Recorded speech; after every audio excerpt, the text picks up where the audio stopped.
There's a side of New York that most people never see. From extremely tiny apartments, I'm only 5'7" and I can't stand fully tall, to a neighborhood where over 800 languages are spoken, Masaya. Shukran. to a strict religious community that doesn't welcome outsiders. In this video, I'm taking you on a journey through New York's most unique communities to meet the local residents and see how they make ends meet. This is the whole room. To start, I'm stepping inside some of the smallest apartments in the city. I have been here since last January, so a year and 3 months. 3 months? 2 months? We have a 6-flight walk-up. Really? So there's no elevator, you have to walk up 6 flights. Yes. So you must have some crazy calves. It's a good way. Yes. If you look up, like sometimes I'll drop my laundry down. Dude, I can't believe you have to walk up all these things. I know. I'm so upset. Every time. I'm even out of breath and I've been here. Does that mean it's cheaper if you live this high up? It is. No one wanted this unit, actually. These are different units. Yeah. 2 studios, 2 doubles. 6 people living in this tiny little corner. I mean, it's like 5 feet wide. Don't you hear them all day long? Yeah, it's awful. Okay, the fun thing about this is we have a super small hallway. The door doesn't open all the way. So it just stops. We keep shoes behind here because we're like, What else are you gonna look like? what else? Yeah. Just for context, this space, You literally so can't even. it's like 2.5 feet. Hey! You say I don't hi? have a big dog in this small space. I know, it's hard. You like it though, right? You're like, whatever. Sometimes he'll run down the hallway. Welcome to our living room. We did the best we could with it. We ordered, I wouldn't say the couch is too big for it, but like kind of. All right, so, okay, welcome to my bedroom. We've got just the Ritz-Carlton in here. This is the whole space right here. Yeah, this is Okay, so closet area's there. It's gone through so many variations. This is the best that, I could find. Yeah, I was gonna say you could build shelves, but maybe the landlord wouldn't like that. Yeah, and they're just kind of, like the walls just aren't sturdy, so like. Well, there's nobody out on this other side of the wall, right? Or there is? There is the studio behind. So like when I do this, it's like loud, it's like on the wall. Yeah, So you can hear like all kinds of things. Like everything. These people, they're a couple, they argue. I can hear their arguments. And I'm like sitting in bed trying to sleep. Yeah, that's New York for you. So Pimento sleeps with you? Pimento does sleep with me some nights, not all nights. Pimento, what's it like living here? Oh, how do you kind of snuggle in with him? Or I'll just like kind of scoot him over. I'll be like, you gotta go.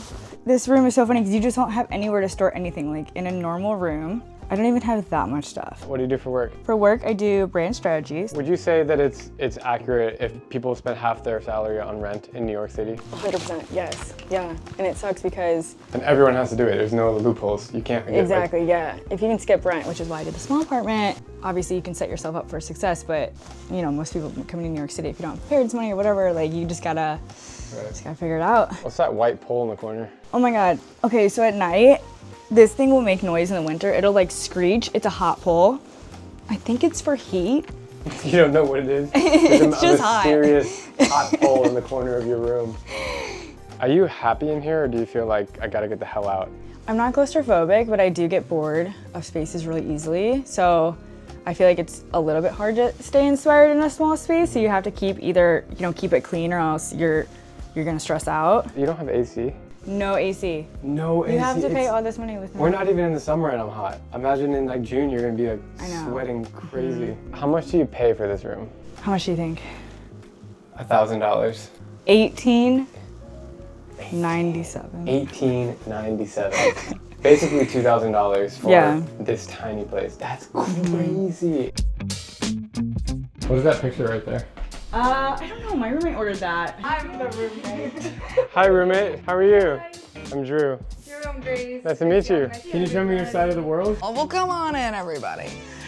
So this is Grace's entire apartment. Her bed is a nice bed, a queen size bed. Thank you. Yes, it's a queen size. Takes up 80% of this, like this little space. You have way more stuff than Elena. Yeah, so I'm a stylist, just helping people look great in my own clothes so I can invest in myself as I invest in others. But I have a lot of clothes, and you should see under my bed, like I have like rolling out kind of like buckets. And on this side, it's actually really insane. Every time I turn, there's like something else. Right. It's very convenient, like how you have everything here. Purses, sunglasses, I have my gloves, I have my scarves, I have like a little sports corner.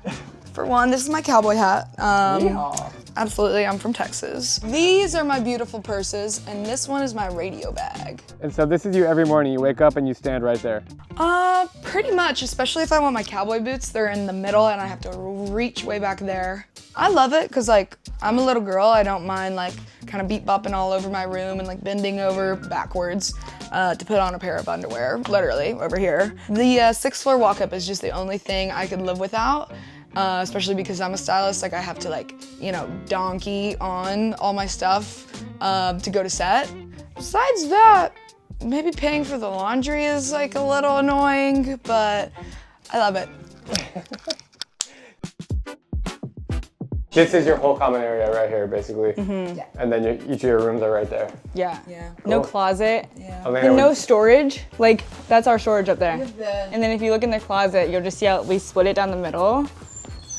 wow, this So is we like. really Wait, tried. you both. This is half and half. And this is how we do it. Look, I put an umbrella up in my grandma's apartment to separate it. You know? Smart. I love those little details. So you just look for the green umbrella. Okay, you're like, this is Yeah. Elena's, this is Grace's. Yeah. And what about up here in this situation? That's mine on the left. That's, you. Oh, just the left. Yeah. Nice. Do you ever like wear each other's clothes? We do actually, I style her a yeah. lot because I'm a stylist, and you know when she wants to look cute for her dates or her events, I've got her back. Yeah, or I'll always like come to Grace and be like, does this look fine? Okay, this is the little bathroom. You guys are gonna see. Wait, you only have one bathroom, right? One bathroom. We got a bathtub, luxury. Dude, nice. We have no storage, but we built that shelf, so That's cute. make out, yeah, It works. it's your little tiny bathroom. All right, let's go to the kitchen where it's tiny. This is it, so like, Yeah. All right, you got some stuff in here, but yeah, for 2 people, I mean, this For is 2 people. barely enough for 1, I think. yeah. This is our, we call it a balcony, but it's fire escape. And you know what, if you have a fire escape, everyone does not to get on it, but you have to. Have to. There it is. All right. No, you cannot get up. Pimento always wants to follow me out here. Okay, well, you can definitely get some fresh air out here. Woo! These are like the classic New York apartment, like sidewinder staircases. It's actually kind of a little sketchy up here. Like, don't It you is. think it's gonna fall? No, we usually put a cushion out here in the summertime. We'll lay out. So there's Washington Square Park. Is it true that New York City is the greatest city in the world?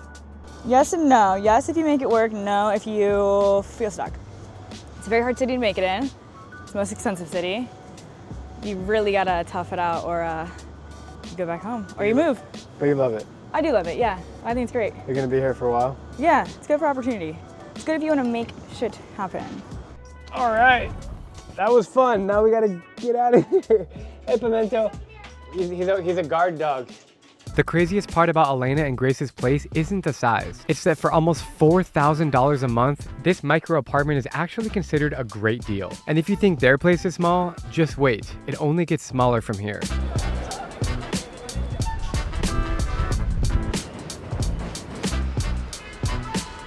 My next stop takes me to the East Village, a bohemian neighborhood once home to legends like Andy Warhol. These days, it's packed with students from NYU, which means cheap, tiny apartments are in high demand. One of the most famous buildings is on St. Mark's Place, where I've heard the units are shockingly small. This is what's known as a tenement building, a relic of old New York that's basically full of single-person dorms, but with shared bathrooms and zero privacy. When I arrive, I wait outside for someone to let me in, and after 45 minutes, a young Jewish woman sees me standing there with my camera. So I ask her if she'd be kind enough to show me inside. The answer is yes. So I moved here in October when I was getting out of a relationship with my ex-fiance, but everything in Manhattan, you know, was like $4,000 a month and up. And I was not at the place where I was like ready to do that. So I found this apartment for $11.95 a month. And I was like, this is a like prison cell. But I said, you know what? I'd rather live here while I build my business and get my life more together because I'm an ex-comedian. I was the starving artist thing. Like I went to NYU for musical theater and then I just was like, I'm 30 now. I have a whole different like vision for my life now. Give me the Here's tour. the tour. It's a mess. Oh my God. Okay, so here's I didn't even decorate it because I feel like it's not worth the money because I know I'm not gonna be here for more than a year. So I was like, it, I'm just gonna. But you know, that's just a loft for storage up there. That's for sure. I used to sleep up there and then my dog, every time I would go up the stairs, he can't climb up there. So he would start crying and being like, Wait, but you know. how do you stay here with a dog? It's already small for a human. He goes outside like all day. Like my neighbor takes him out most of the day and then Got he it. just sleeps here. But yeah, I definitely am gonna be moving into a much much bigger space So- come October, God willing. This is obviously your office too, because your computer's right there. Yeah, I sit here and I work from my laptop, so it's What's your very current easy. job if you're not a comedian? I'm a digital marketer. Nice. So I do like branding sessions for very cool people. And yeah, if you guys need help with branding. So she doesn't want to be a comedian anymore, but if you need help with branding. Branding and marketing, like we do marketing services. Cool. So you don't have a bathroom, but you have a sink. So you can I brush have a your- sink, so you I can- brush my teeth. Yeah, don't worry, I'm not disgusting. No, no, no. I'm not entirely. No. I do brush my teeth. Where do you use the bathroom? The bathroom's in the hallway. This Whoa. is how I make it look clean. You know? just put the shade down? Yeah, the shade down. As if it was like the sun outside, but there's no sun. Yeah, there's no, also I never, that's the thing about living in here. Well, you It just- doesn't really show the sunlight, so sometimes like I'll look outside and it'll look like it's dark or light and I can't don't tell. know, I can't tell. My friend will text me and be like, you should wear snow boots because it's snowing outside. And I'm like, what? He's like, it's a snowstorm, it's like 4 feet. Yeah, I are you- mean, are it's you, so like- dirty Are right you now. claustrophobic and like you hate this place, or are you just? Honestly, I'm really low maintenance. Like I really am fine. I also, let me tell you a perk of living here. I hate cleaning. And here, I can clean this place. I know you can tell it's a mess right now, but when I clean it up, like before I go to sleep at night, it takes me like 5 minutes to sweep, mop, and do the whole. Do you Yeah. see that right up there? Fire. So I used to have an air fryer and I would I would cook food and it would go off every time and I was like, screw this, I'm eating out every meal. Like it just wasn't worth it. But I used to have a fridge and then one time I saw a mouse. What I did was I moved my fridge into here. What's here? Another. It's just an empty tenant, like there's no one lives here. Oh. So why I don't you just- moved my fridge here and now I just keep like food in here still and I'm like, I hope someone doesn't move in. This space is tiny. It's Look, tiny. I'm just backing up. Like. Look at this is where the bed is. It's like sort of like that. What? Yeah, That's it's the not- whole place. Yeah. It's really worth it being in this location. Like for the price we're getting, like I could not ask for a better, Are you trying to get the hell out though? yes. Do you make friends in this unit? Like. Yeah, I have a friend. You wanna meet him? Yeah. I love how your dog just kind of like hangs out. Yeah, he's the best. What's his name? His name's Asher. Asher. Hey Asher. Hey buddy. Joseph, are you home? What's going on? Are you sleeping? No, well, I just got out of bed and haven't showered. I like. Can you give me a 15-second tour of your place? Wait, you're tall, so it might. Yeah, this place is like. I'm sorry. I just woke up. I want to see it as is. So the top bunk is basically for storage. Just have a bunch of like clothes and shit up there. Got the loft area where I keep my skateboards, like art supplies, shit like that. What's it like to live here? It's pretty chill, honestly. If you're okay with the shared bathrooms and showers, like it's not terrible. But please don't move in, raise the rent more. You know, we don't need like. It goes up steady like $100 every year, you know. They're mad roaches, the shared bathroom, piss on the seat sometimes. So it's like also 60 square feet. Bro, this TV situation's hilarious. So this is how you lay down, Yeah. and then you just. I just watch TV like that, yeah. But it does the job, and honestly, it's nice having like a place where you can afford it with like a chill job, you know, where you don't have to be What is your making job? that bread. I work at Target, actually, so it pays the bills, and I'm able to live in Manhattan, you know, but it's like Sick. 60 square feet of, you know, Mm-hmm. is what it is. I just turned 25, so like I'm Nice. a young dude, but You are a young dude. so my sink shoots out brown water, at times very dark brown, at times light brown. Yeah, so I got this like little electric kettle. And I'll come in here, this is like my shower, it's like a little cubicle type situation. Fill it up like this. Hilarious, bro. How do you feel right now doing this? I mean, I feel like real, like showing people like what it's like to live here. But at the same time, I don't want someone to think like it's all like a really easy way to live in New York City, because at the end of the day, like it's rough out here. Like St. Mark's is also like a gnarly place to live, you know? There's no oven. The smell of cat in here is insane. I know, I need to change. Well, that's the thing, man. My cat takes a dump and like it stinks up the entire place. I can change the litter every day, but it's 60 square feet. Oh, and also, I don't know if you noticed, like one of these bulbs that like went out and now like you see how it's flickering up there? So like now I'm gonna have to figure out how to change that. This doesn't hold my body weight. Climbing from my bed to the loft is super gnarly because I have to like kind of catapult my way over, like, and like, or like climb up here and lower myself down. But yeah, man, it's not easy at all, but I'd say it's worth it for a young guy that can handle it. These neighbors here, I'll see them come in, live for a few months, and then dip, and then they have to find new people. Like, they cancel their leases because they think they can handle it, but like, they can't. Like, at the end of the day, like, because sometimes they'll go to the bathroom, not check before sitting on the toilet, and I sit up and piss, you know? So like, how often do you use the toilet and it just smells like shit? All the time, dude. And like, there was also people like doing weird drugs in the bathroom at one point. It's worth it The to me. price you pay to live in New York City, baby. It's the price I pay, and like, I'm cool with it, man. But like, I don't want my rent going up any higher because I feel like I'll feel like a fool if it gets any higher than 1,100, you know? While I'm heading out, I bump into a friendly guy in the hallway who offers to show me his room, which is apparently the largest in the building. This is the only room that has kind of 2 levels to it. Every other room, it's just this part. How did you get so lucky? I pay a little bit extra. I have the largest room in the building. Everything is low, so the table is low, the couch is low. This is also a futon. Just to make it feel bigger. Just to make it feel bigger. And you always like find multi-purpose things like futon. This opens up and you have storage in here. The fridge is actually new. Everyone else has a fridge that's half the size. Can I see in your fridge? You got everything you need in there. Little burger for later. You find ways of like just making space. How much do you pay for rent? $1,400 a month. To me, that's a lot. I live in Arizona, so that's super expensive for a small place. It teaches you to live exactly with what you need and get rid of the rest. So a lot of people, they kind of find uses for things they don't need. Yeah. I only have what I need. Just don't hit your head. It's only 5 feet 4 inches. You can stand up straight here. I'm only 5'7" and I can't stand fully tall. So you gotta kind of lean your head over, but right here in the middle, you can stand up. There's the skylight here. When it rains, when it snows, you get to hear everything. It's very nice, very peaceful. I have 2 fans going because I have no windows. So 2 fans that circulate the air both vertically and horizontally. Wait, isn't it illegal if you don't have windows? I got a skylight. This room was definitely an afterthought. It probably was storage and they probably converted it into a unit. Got it. So this is your desk area. Yeah. Everything you need is here. You got some books. Yeah. Do you mind me asking what's your job?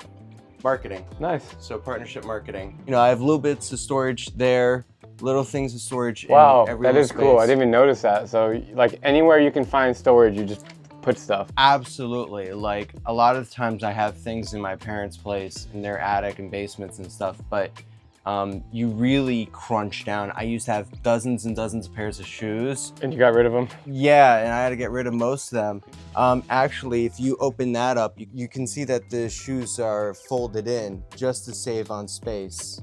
Oh, wow. Yeah. And you even got a little cubby here for stuff. You've never like been hammered and fallen off this? Nope. Even when I'm at my drunkest, craziest moments, I still never fall. I barely hold on to anything. It's just, How long have you lived here for? I lived here for about 8 months. Nice. Are you planning to stay longer or are you trying to get out? I'm trying to get out. Just Really? a little more space. I would say the #1 thing I miss, it's not a kitchen, it's not a closet, it is bathroom. If you have to go, you don't want to have to like quickly like throw clothes on, throw shoes on, run in there and hope no one's in there. Yes, it's like 4-ish people per 2 bathrooms. Just the luxury of having your own bathroom is immense. And there's so many New Yorkers who don't have that. Is it worth it for you to live in New York given these conditions? Oh yeah. Is it the best city in the world? In my opinion, it is. I'm in the heart of everything. And I love being in Midtown, East Village. I love being in Chelsea. Everything is so close. Everything's within walking distance. Everything is 24/7. It's fantastic. And you can get anywhere. Queens, Coney Island, Brooklyn, New Jersey, Connecticut, PA, anywhere very, very easily. I'm in the heart of it all. So you kind of ask yourself, is it worth being so tightly packed and spending the money you're spending? Yes. You're barely home. You just need to eat, sleep, and shower, and then you're out the door. And the second I leave, there's lines out the door for clubs that are literally outside my place. That's awesome. So really is worth it. I can't imagine living in rooms as tiny as the ones I just toured, but I get the appeal of living in a prime neighborhood. Speaking of prime neighborhoods, I'm on my way to Dumbo, one of the nicest spots in Brooklyn, to meet up with Caleb Simpson, that guy on Instagram who asked to see inside people's apartments. Chloe Feynman, how much do you pay for rent in New York? I pay $5,500. But what if I flip the script on him and ask to see inside his home? So before we head to the actual smallest living space in New York City, Caleb is gonna show me what a great apartment in the city looks like. You mind giving me a tour of your spot? You want to see it? I want to see it. You want to? Yeah, of course. I want the whole 9 yards. You can get it all, baby. Oh. This one's cool. It's got a unique vibe to it, and I didn't even know it was cool. But then once I started doing the home tours and seeing all these apartments, I realized like, oh, I have a gem here. Sweet spot. I feel like I'm in an art store. Wow, fancy. Yeah, so it's really a multi-functioning space. We have like the living room, dining room, and the cuddle cushion area over there, where I famously cuddle with Drew Barrymore. Is it okay if I cuddle you right now? I was gonna say, can we spoon? So she came in your spot. Yeah. How much organizing did that take? A decent amount. How long was she in here for? She was here for like 2 hours. We're in the gym of the apartment, the bathroom. We got blue penny tile, we got, washer, dryer, huge bathtub. This is a rather large tub. Yeah, you can fit a lot of people in here. At 1.6 people lived here and we fit all of us in there as a joke, just to see if we could. And a boy lives here because the toilet seat's up and now it's down. Nice. You've been to so many different apartments around New York. You've seen so many different living situations. What can you say about the rent situation in New York? It's so expensive for such a small place. I heard someone say once, no one can afford to live in New York, but we're here anyway. Most of my career in New York, like 85% of my income went to my rent. So you think like bang for your buck, New York is like the most expensive in the world? Yeah. I think so too. Definitely. It's $6,500. I pay $2,180 because we split But it. the unit is $6,500? This is my dirty ass room behind you. Right now, Yeah. you cannot find an apartment for this price with this many rooms, with this many outdoor spaces. Because there's this whole deck out here. People come out here and they can't believe that this is Brooklyn or this is New York because we have so many trees. Kind of feels like you're in Connecticut. Whoa, like the brick walls. This used to be a pole dancing room. Ooh. And we had it lined with mirrors and there was a pole where that light is. You've been in all kinds of apartments in New York, like the smallest ones that you've been to. What's your feeling going inside them? No, I don't feel bad for anyone who lives in a tiny apartment. I think most of them are proud of their apartments and excited to be in New York. I think for the most part, it just gives people like an opportunity and a chance at a city. Most people go to New York to try to like better their lives financially, let's be honest. So I think it's good. Caleb's space is awesome, but now I'm ready to visit the actual smallest living space in New York City, on Manhattan's west side near Penn Station and Madison Square Garden. I found out that this place uses its profits to feed the homeless, and outside I bump into a German tenant named Jonas, who agrees to take me inside as long as we keep quiet. Whoa. So here's like the entire breakfast area, cream and butter and milk and everything. This place is crazy small. Like these are all rooms. As I walk down the hallway, it's just like every foot there's another room. I've entered the bathroom here. You can't even fit, bro. Yeah, it's just here. The toilets, like. So you share with everybody? With everybody, yeah. This is for men and women, and upstairs is another bathroom just for women. So I think that's really cool. So this bathroom's for men and women? Yeah. This is the shower. It is tiny in here. Like, can't even stand. It's amazing because you have everything you need on a very small place, and I like it very much. So great. This is like a little common area here. People to work. What about the people here? Well, the people are very, very nice. That's something you won't have in Germany, so everyone is talking to you. People are very kind, very nice, yeah. That's cool, crazy, man. yeah. So what is this? Yeah, that's my room. This is your entire room? Yeah, my luggage is like under the bed. That's my towel. This is the entire room, like we are in it. Yeah, I think it's pretty cool. And I paid a lot, about 100 euro a night. It's okay, I guess, for New York. I'm pretty sure that's the cheapest room in all of Manhattan. Yeah, Manhattan is... $100 a night. Yeah, it's amazing that you have everything you want here. No, it's just perfect.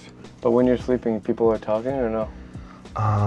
Actually no, but 1 to 2 times there was an interference. But people on the office are very strict and are telling them to Stop talking. stop. Yeah. You staying here? Yeah. This guy's staying here too. Where's your room? Show me. He's gonna show me his room. Wow, that's crazy. This is the whole room. What is it like to live here? You enjoy it? Yeah, I'm enjoying. I'm a tourist here. So it's not too small for you? It's too small, by the way. But what do I say? Especially, I couldn't able to bend here, and especially the bathroom. If you see, we can't bend, and we can't clean things also. That much of what. So this is your bed right here. That's my bed. And once I need to pack things, I have to put it over here, and I have to pack things and I have to put down. So is it a good experience or a bad experience? New experience. New experience. If you look up, the ceiling is open, so that's the only thing. You hear everything from the other rooms. There's a very strict policy about snorting. Yes, you don't have to, you don't can bring other people here.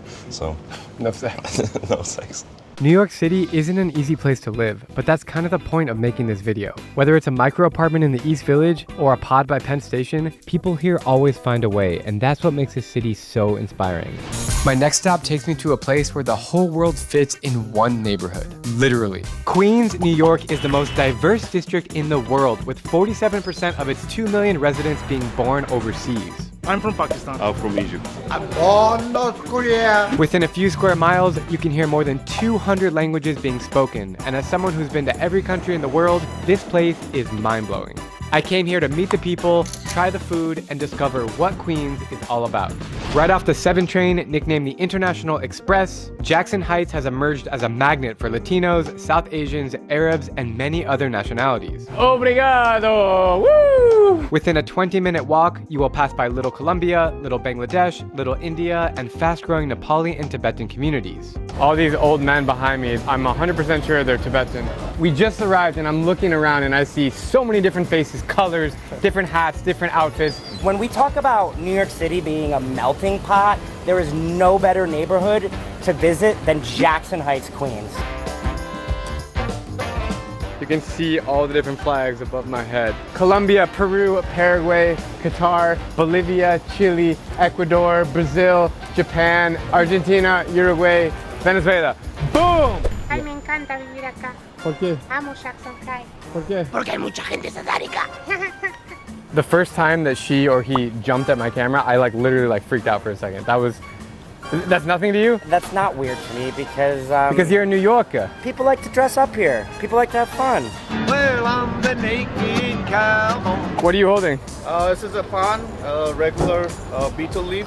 This stuff is called pan and is found all over South Asia. It's kind of similar to betel nut in the sense that it's a stimulant to help keep the people going. How does it make you feel when you eat that?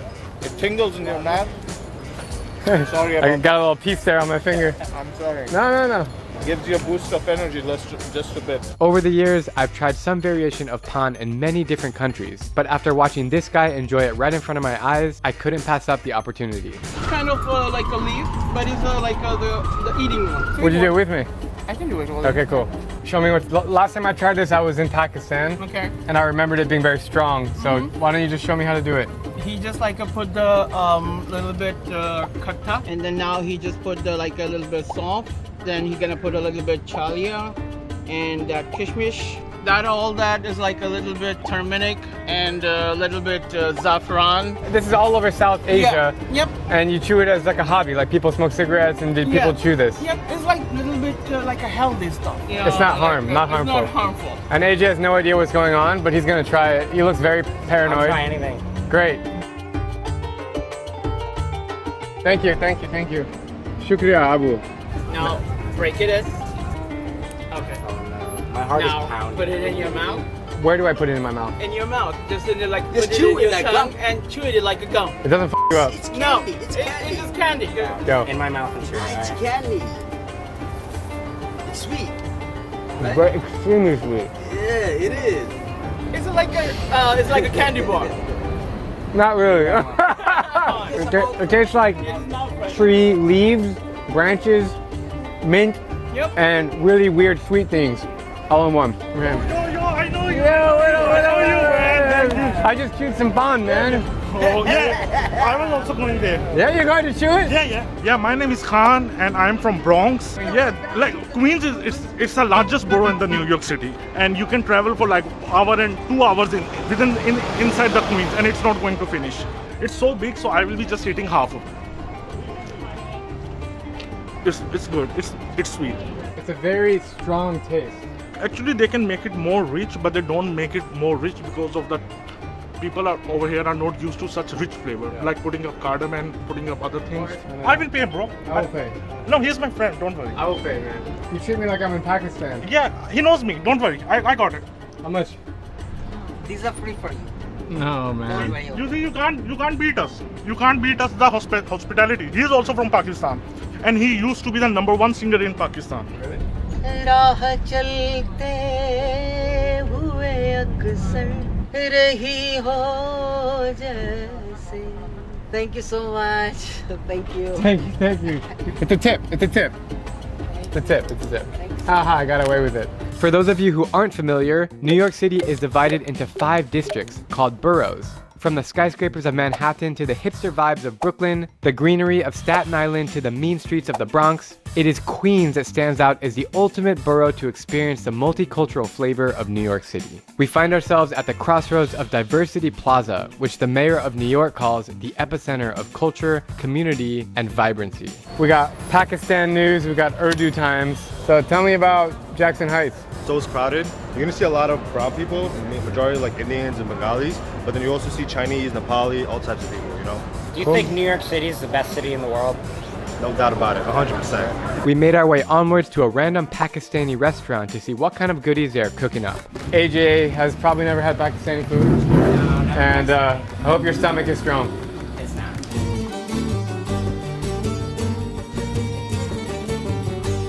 We're in the kitchen here at Kebab King, and it is a food paradise. They have all of my favorite foods from South Asia, all mixed in one place. Lassi, kebab, biryani. Everything is fresh here. I'll have chicken biryani. How many? Sure. 1. Can we get some of these samosas too? And 1 veggie samosa? Yes. 22.25. The sign behind me is Bangladeshi, Nepali, Indian, Tibetan, Pakistani, all of that in one sign. Bangladesh, bro. You from Bangladesh? I'm from Bangladesh. All right, this is mango lassi. What is this? It's like a yogurt drink. How good is that? It's really good for your stomach too. That's delicious. It tastes like syrup. We got our Pakistani food. AJ, they didn't give us utensils. That means you eat with your hands. Have you done that before? Yes, in Ghana. Good. Actually, it's been a few years. You literally, oh my God. you literally just kind of like massage it and then you Massage it? Yeah, it's really hot. But you make like a little ball and then you. Go ahead. You're gonna massage the rice. Little ball. It tastes better because you connect with the food when you kind of like. Oh, it's actually very good. It's good, right? So you kind of get a piece of chicken, get a piece of rice. What's this one here? That's like just a regular kebab. I am.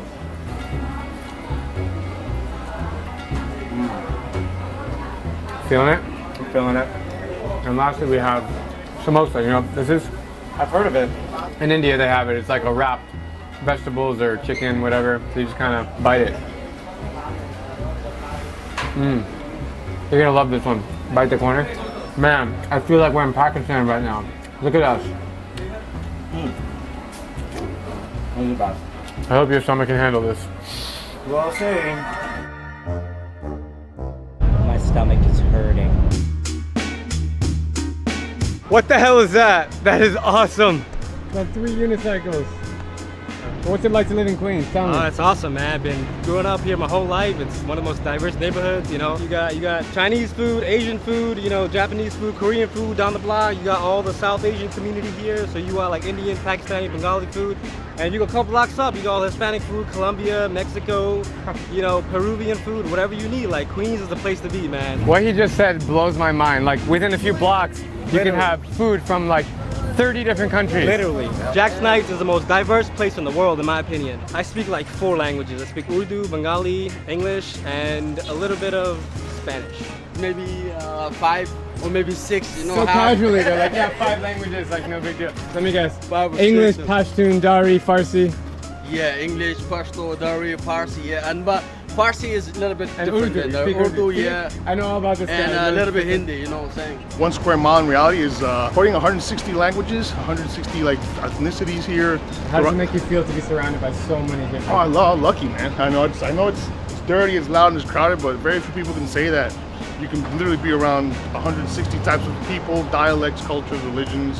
So how does it feel to grow up in such a diverse neighborhood? Amazing. I mean, it shaped me forever. I mean, I wouldn't live anywhere else but here in Queens. Yeah, when I'm here, I really feel like I'm in South Asia. It's cool, man. If you are wondering why Queens became the world's most diverse district, it is because during the time when lots of immigrants came to the city in the 1800s, rent and housing prices were a lot cheaper than in Manhattan or Brooklyn.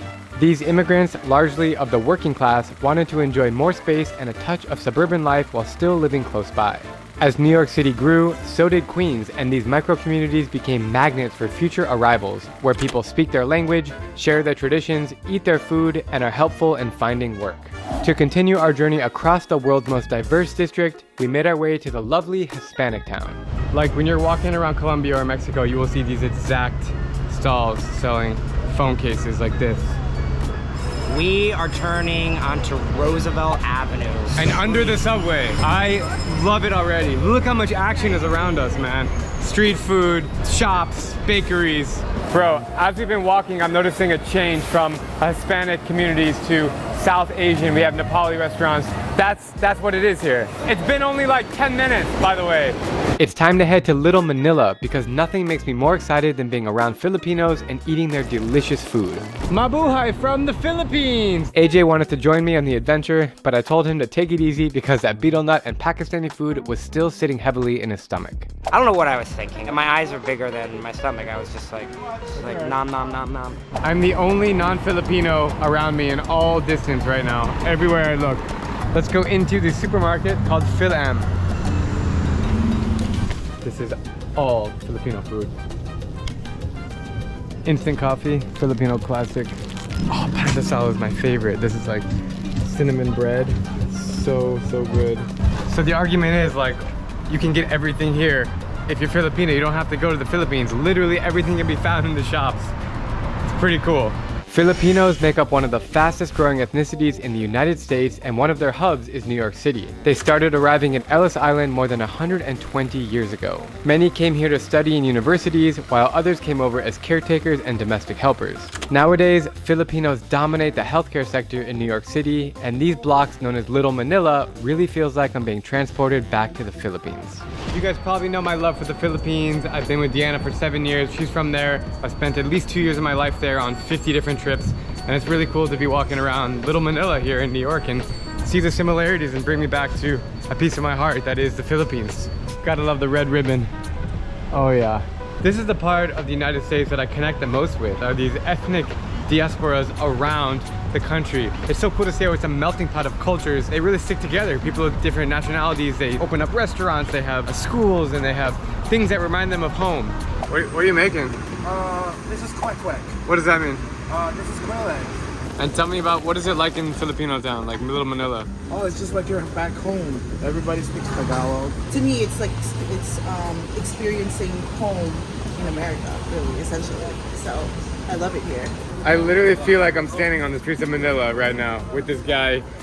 He's making some street food. How would you describe Little Manila in one word? Masaya. That means happy place. Happy place. Yeah. In this little cafe, great. They got street food, they got all the kind of things here, Filipino. Oh, you dip it in the vinegar. Whoa.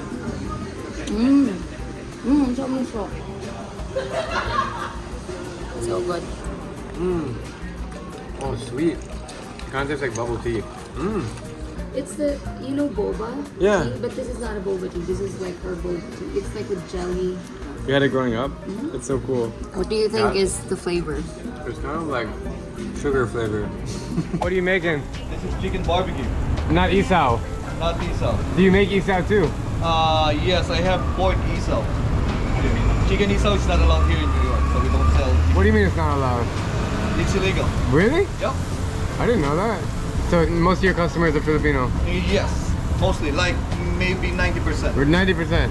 I cannot pass up the opportunity to try Jollibee, the iconic fast food chain of the Philippines, serving up fried chicken, sweet spaghetti with hot dogs, and mango peach pies. I wonder if the taste lives up to what I can find in Manila, and by coincidence, I bumped into two locals, an Afghan, Austrian, and French Caribbean who are here to give me the rundown. Look at this, a tub of fried chicken. Queens is the best spot. What I love about Queens is like because it's such a diverse place, we really have like the bastardization of cuisines, which is kind of amazing. You have things like taco dumplings, ramen burgers, like two different cultures meshing into one. You meet amazing people, you know, people with like crazy background, you know, like upbringing.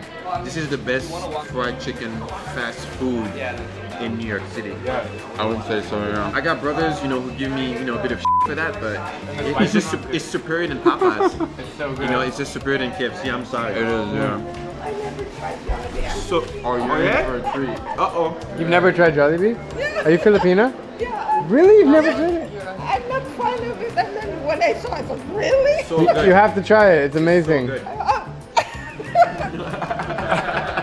You're the first Filipino I've ever met that has not tried Jollibee. I know. All my relatives are crazy. You were making Jollibee before Jollibee. Yeah, that's right. She's the OG Jollibee. I just want to say that this meal is so good. The spicy chicken joy tastes exactly like you will find in the Philippines. The famous really peach mango pie. Oh, man. I don't even know what's in here, but it's freaking good. That was such a cool experience to eat a Filipino fast food restaurant with a black French Caribbean guy and an Afghan Austrian guy, and just enjoying and appreciating the place that we're in, the diversity, the culture, the melting pot. Man. Whoa.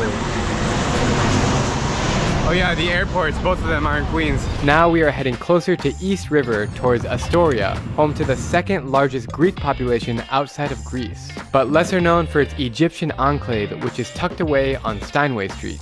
Welcome to Little Egypt in Astoria, a different part of Queens. You can see all the restaurants and shops are Egyptian. You have Arabic writing on the walls. You have sugarcane juice, which is actually my favorite in Egypt. I'm gonna cut to that scene right now. We're thirsty, and so we've gone to a sugarcane shop, which is right in front of me.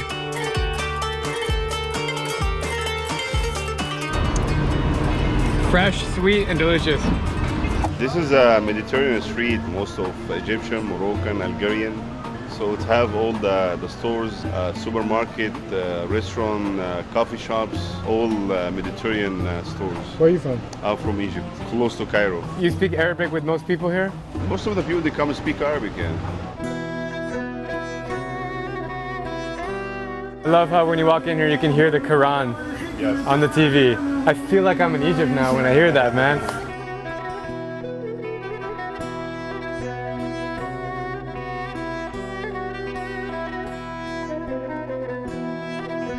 We have the section for the nuts and all kind of beans. Full. The butter. We got all the frozen vegetables. It's came from Egypt. Nice. We have the falafel, Nice. beans, no hummus. How much is this? This is for free for you. No, man, come on. You don't gotta give me anything for free, bro. Fresh chicken. This is delicious, man. Straight from Egypt to New York. Are you sure you don't want any payment for this? No. Are you sure? Yeah, this is like a gift. Egyptian hospitality. A welcome gift. Egyptian hospitality. Shukran. You're welcome, man. Afwan. You're welcome anytime. My theory stands. Muslim people are the nicest in the world. They don't let you pay for anything. Nowhere else did I go in New York where they just gave me free stuff until I came to Queens and met Muslims. Chilling here at a hookah place with my new friend Islam. Where in Egypt are you from? Cairo. Cairo. I love Cairo, man. So many things happening. Khan Khalili Market. Yeah. Tell me about this street. Like, it's all Egyptians here, or what's happening? No, Egyptian people, Indian people, Bangladeshi. Manhattan's too busy, man. Too busy, too traffic, too noise. Now it's fresh. In Manhattan, one hookah is like $40. Here is like what, 20 or 10? 20. Half price. Yeah, exactly. Hey, shukran, habibi. Thank you. You want to start it? There you go. You have lungs of steel. Thank you very much.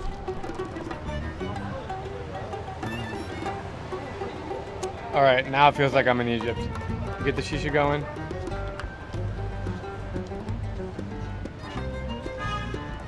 New York, baby, Queens. Do you have Egyptian nightclubs here? Amazing, man. Here. Oh, really? Good luck. You know, as someone who's traveled and been to every country, it's so cool to just walk around the streets of Queens and connect to so many different places and cultures, and I love it here. Our next stop is none other than Koreatown, but not that touristy Koreatown in Manhattan. The one here in Queens is a lot bigger and feels a lot more like Korea, and it's all the way out in a neighborhood called Flushing. I am joined by my North Korean friend, Seolhyun, who recently moved to New York City. Thank you so much for making your time available. Of course, of course. You cannot describe Korean people without karaoke. So everywhere you go, there is like tons of big karaoke every like 100 meters away. So Just like right there, happy karaoke. This Koreatown is far superior to the one in Manhattan. I mean, it's all Korean. You can see the street signs are all Korean. The people are all Korean. It's all just Korean born and Korean American people living here, enjoying their life. It's like a breath of fresh air. We made our way into a little hole-in-the-wall Korean bakery, which seriously gives me vibes of being in Seoul. This cafe is so Korean. Got Korean writings on the walls. All the desserts and pastries are all super Korean. I'll have a vanilla latte. Vanilla latte 하나 주세요. small size. What do you think she would say if you told her you were North Korean? What do you think she would say? Maybe just I think that's simple and like that's all. Would you tell her that you're from North Korea to see her reaction? I have a question for you. What do you think about North Korea? You don't... Never thought about it. She's from North Korea. Oh, yeah? Yeah. Yes, I do. Interesting. Is she the first North Korean that you met in your life? She's the first one? 그런 사람 만나본 게 처음이시냐고. First time. Oh, you're the first one? Really? Yeah. It's amazing. It's amazing. Right? 저는 한국 연예인인 줄 알았어. So like she's saying that like South Korea looks like Yeah, and speaking same the South Korean. 반갑습니다. Thank you. Tell me about your childhood in North Korea. In North Korea, we do not have that much freedom. Like starting from Monday to Thursday, all you do is gonna just study. You went to elementary school, middle school, and high school in Pyongyang? Yes. And when did you leave? So my father, he was a high-ranking economic officer. He went to China and he took you with him? Yes, so like the diplomats and those like businessmen can take one of their children, but there's a condition that you must leave one of the family members in North Korea as a hostage. So at that time, my brother was a hostage and they took me at the beginning, and then like a year later, we swiped from brother. You were already in China and then you decided, I don't want to go back to North Korea? So like at that time, the core entire family was in China. My mom, dad, I, and my older brother. Throughout the like so many tragedies happened inside of North Korea, and to our close ones, my friends, yeah, we realized that it is not worth to go back. If you go back to North Korea now, they will kill you. Oh, of course, public execution is unavoidable. The higher you're on the loop, the severe punishment you're gonna get. We do have relatives there. Are you worried because of your TED Talk, because of this video, are you worried that they're gonna be executed? From my understanding, some of them are already sent to political prison camp. Really? In the US, you're not scared of, nothing can happen to you here. I think it's pretty safe here. Yeah, I think, I'm pretty safe. And then there's a protection from the government here, so. No, it's okay. For me? Yeah. Thank you so much. Yeah, Thank sure, you. sure. You're very nice. You're very nice. Thank you. She gave this to you. For me? Yeah. 감사합니다.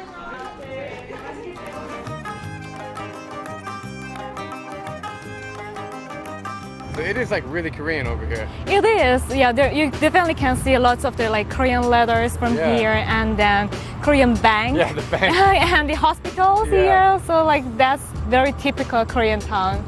So Drew, I'm gonna take you to my favorite Korean mart. It's called Hanarum Mart, H-Mart in short abbreviation. But the full name of the H-Mart is Hanarum. Hanarum. Let's go inside. Yes. Oh, look at all these products. I know. So these like rice cookers are also very popular in North Korea. Rice is cheap, so I think everybody in North Korea eats rice. Because they don't have many options Yeah. to consume, that's why. In Korea, they have a lot of wet markets, so they have like fish like this in the tank. Yeah, this is like wild red shrimp, but this is such a big, but like North Korean version is very tiny, small, but it is so tasty. The most I miss is that like North Korean shrimp and the crab. I never tasted the exact same Really? thing like in America That or in South Korea. I didn't know that the crab and the shrimp is so good in North Korea. Mhm. Maybe I'll have to go back and try it. Well, do you think that's worth it? Maybe. I don't know. Everything in here is so Korean, and it brings me back to my time in Seoul. Like this Vitamin 500, I used to drink this every morning before school. Look at all these products. It's so bizarre. All imported from Korea. We have found the kimchi section. Okay. So you ate some kimchi as a kid? Yes, of course, every day at home, and then I still having kimchi. Each region has their own style of making kimchi. So like northern part of North Korea has their own style, and then Pyongyang area has their own unique style. Do you think any of the kimchi here is like North Korean style, or it's all South Korean? I would say like they are all South Korean style. Didn't you notice that it has like a tone, like very like sharp? Yeah, sharp. That Yeah. kind of tasty in it, Yes, right? and but, texture. Yeah, and texture, and but most of the South Korean kimchi doesn't have that kind of taste. Yeah. Yeah, and so like if someone is a vegetarian or like really cares about their diet, I would highly recommend kimchi. Boom. I vividly remember that North Korea shopping center had this chocolate The and same then kind. exact same kind, like That's almost so 10 years cool. ago. It was a really special treat for me when I have chance to taste this when I was in North Korea. So cool. All right, I'm gonna buy some for us right now. Let's try it. Yeah, let's try it. How do you open it? From the back, like here. So we could just open one. Yes, open one. That's how I did it. Like always share this one with Really? my brother or the brother. Yeah. Is this bringing back memories? It is. It is. It's amazing that in New York City, Mhm. we can have this experience of feeling like is. you're in North Korea. Yeah. What I'm trying to do is the like. I didn't, because I bit the yellow part of the Yeah, that's how it apart. So I used to collect all these things. Yeah. I think we should get a lovely Korean meal. Yeah, let's do that. There's a like Jongno barbecue I know that is one of the popular Korean barbecue restaurant, and then I'm into it. yeah, they're gonna be more like if we go like 2 blocks away from here. Let's go walk and figure it out. Okay. It is super Korean in here. Like usually when you go to a Korean barbecue restaurant in Manhattan, it's like half Korean, half white people or whatever. But here, I mean, like I'm pretty sure that only Koreans come to eat here. Can we get some stuff to share? Like, Yeah, sure. I have a question for you. Do you have any North Korean food on the menu? 없어요? 없어요. So my friend here, she's from North Korea. 그러니까 제가 북한에서 망명을 해서요. 그러니까 지금 이제 What did she say? I couldn't pick it up. she didn't say like she didn't show any specific reaction Yeah. about the fact, but like she was mentioning that we don't have like North Korean style food here. The 갈비탕. Oh my god. This looks exactly like I would get it in Seoul. Oh, 맛있겠다. 맛있게 드세요. 맛있게 드세요. 네. Please enjoy your meal. So galbitang is beef, stewed and really hot with vegetables, with glass noodles. So in North Korea, we don't often use the glass noodles except japchae. Japchae. Yeah, we have japchae. I think you'll love this one. Let me try. Good? This is good. You eat Korean food often? Yes. We do. I do. I'm still Korean. I think Korean diet really helps you keep in good Yeah. shape because it's healthy. There's no sugar.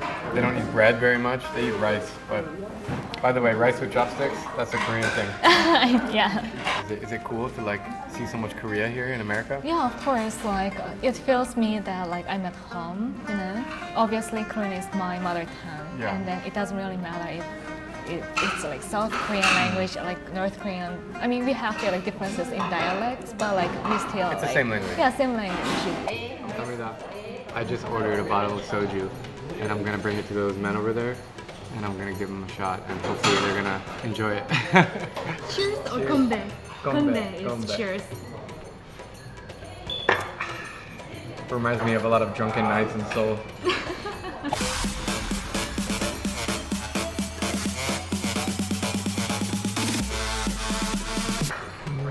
Thank you.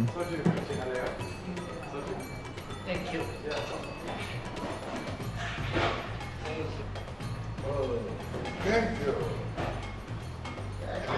Thank you very much.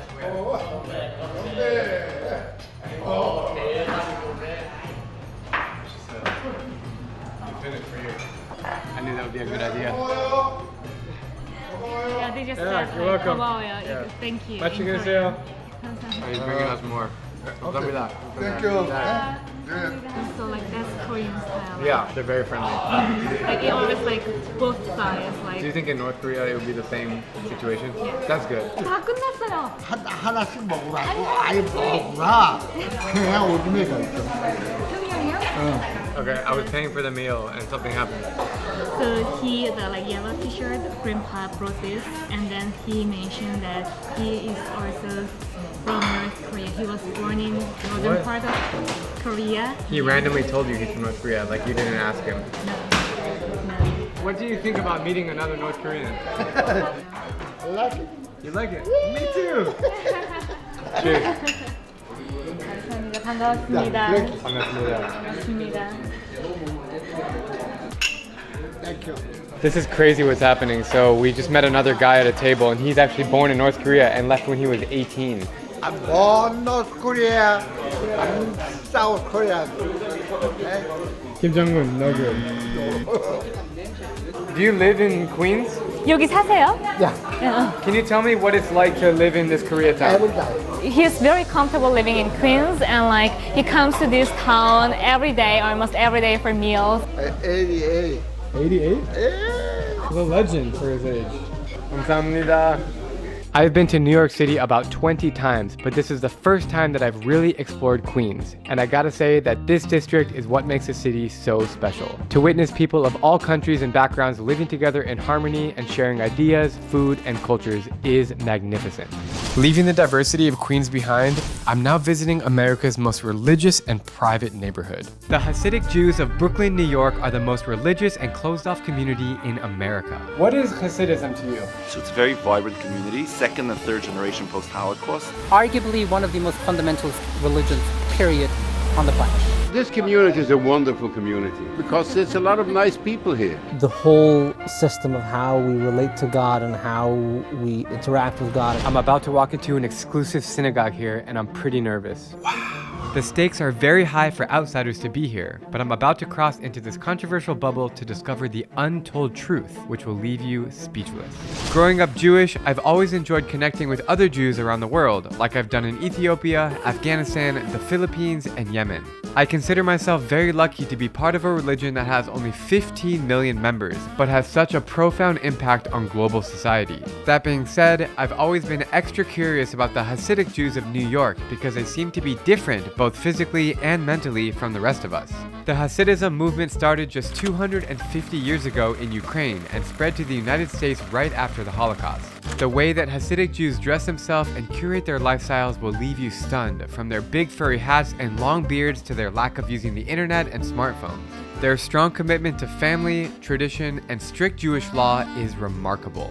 But let's back up a bit. Not all Jews are Hasidic. In fact, Hasidics make up only 5% of the total Jewish population. There are 3 other movements of Judaism: Reformed, Conservative, and Orthodox, and all of these communities can be found scattered around New York City.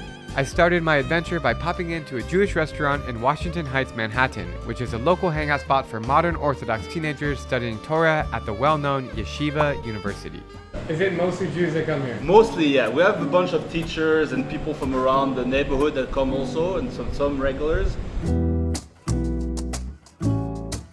This is chicken shawarma, so it's homemade. We make it every day with fresh chicken. We cut up ourselves the chicken, spice it up, stack it. That looks so and cook good. it. Yeah. It's almost caramelized. Are you from Israel or New No, I'm York? from France. I grew up in France. I thought I heard something. Accent? Yeah. You're French Jew. Yeah. I don't meet that many French Jews. Yeah, I know. My workers are the best. Literally, like, really amazing workers. You speak like you're Israeli. You speak. I know. it's a little bit of the French mixed in there. After all these years working in the Israeli restaurant, I think it literally imprinted me with the Israeli accent. I'm from Chile. I've never met a Chilean Jew in my entire life.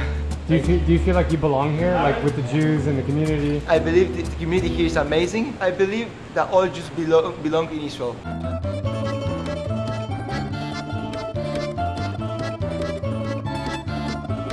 That is pretty tasty. Everything in a shawarma that I would ever possibly want, including eggplant, is in here. Very flavorful, very delicious. Go in that building over there. That's like the big yeshiva, and you have like hundreds of kids studying together. Really? Tell me about this community as a Jew. This is what we call a modern Orthodox Jewish neighborhood. A little more takes like modern inventions and technology and incorporates it into Jewish life, as opposed to Hasidic neighborhood, which may not do so. What do you think about Hasidic neighborhoods? They're not like any more Jewish than us, they're not any less Jewish, we're all Jews, and like the way like their teachings are amazing, and like it's not really for everyone, but the people who it's for, like it works for a lot of people for thousands and thousands of years, so it's a really beautiful thing. I happen to be Chabad. It's different. Chabad is a totally, and they're different Hasidic groups. But you guys have no beef with each other, it's all Judaism. They tend to be a little bit more insular, and for their reasons. From their religious perspective, they're trying to protect, what they're doing, and they don't want the world to necessarily influence them. I mean, there have been conflicts, I'm not going to lie. But like you wouldn't go there and they wouldn't come here, put it that way. Yeshiva University is a little bit controversial in that sense. Like the Satmar Chassid would not hold of Yeshiva University. They don't go to secular college. They don't go to secular university. It's really cool to see Hebrew writing all over the walls. Like, I can actually sound it out, but I don't know what it means. Now that I've got a good feel for the modern Orthodox life in Manhattan, I'm hopping in a cab to the ultra-conservative Hasidic community in Brooklyn called South Williamsburg. Unlike other Jewish communities, most Hasidics rarely, if ever, leave the boundaries of their district. Everything from schools, hospitals, and supermarkets to hardware stores, internet cafes, and bookstores are all found within walking distance. It is very much a bubble, and it's intimidating to enter because A, I'm not Hasidic, and B, I'll be meeting up with Abby Stein, who comes from Williamsburg but was canceled by her parents and her family for coming out as transgender.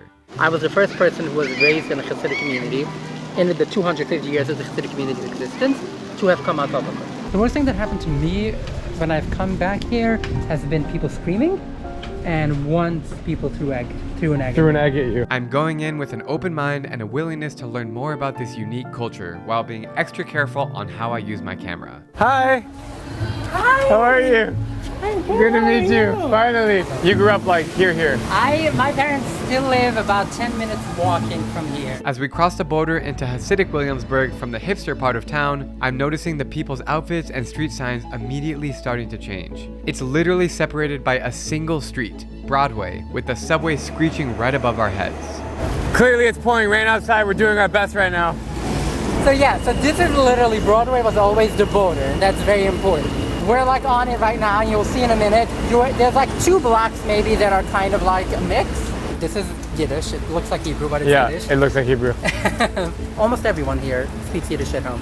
But this is a hat store, so they sell Hasidic hats. The furry hats are just one of the many ways that Hasidic men stand out from the rest of us. Another way is by having payas, or long hair on the side of their heads. Women, on the other hand, dress very conservatively, always covering their shoulders and knees, and they also wear wigs to protect the public from seeing their true identity. Women are also seen on the streets taking care of their kids, of which having 10 or more is considered normal. They reproduce a lot. There's a lot of kids in each family, so you can see the pediatrics office right there. The line is so long for kids to go see a doctor. If I owned a business here, I would open up a stroller shop. I have 12 siblings. That's very common here. People have huge families. Wow. We get married extremely young. I was married at 18. Marriage in Hasidic families is of utmost importance. It typically happens at a very young age and involves the entire community. And believe me, the ceremonies are pretty awesome. One of my favorite things about being Jewish is the food, and Abby is eager to take me to one of her favorite childhood restaurants called Gottlieb's. It's important to know that all food around here is kosher, which is a strict eating code that Hasidic, Orthodox, and many other Jews follow. It's kind of similar to halal food for Muslims, in that animals must be slaughtered a certain way to be able to eat them. All forms of pork are forbidden, and you cannot mix meat and dairy. In the 1930s, there were over 1,500 kosher delis in New York, but nowadays that number has dwindled down to about 20 as the Jews have spread around America. Gottlieb's has been a lifeline for Williamsburg Hasidic community since opening its doors 62 years years ago, and the cuisine is all derived from Eastern Europe.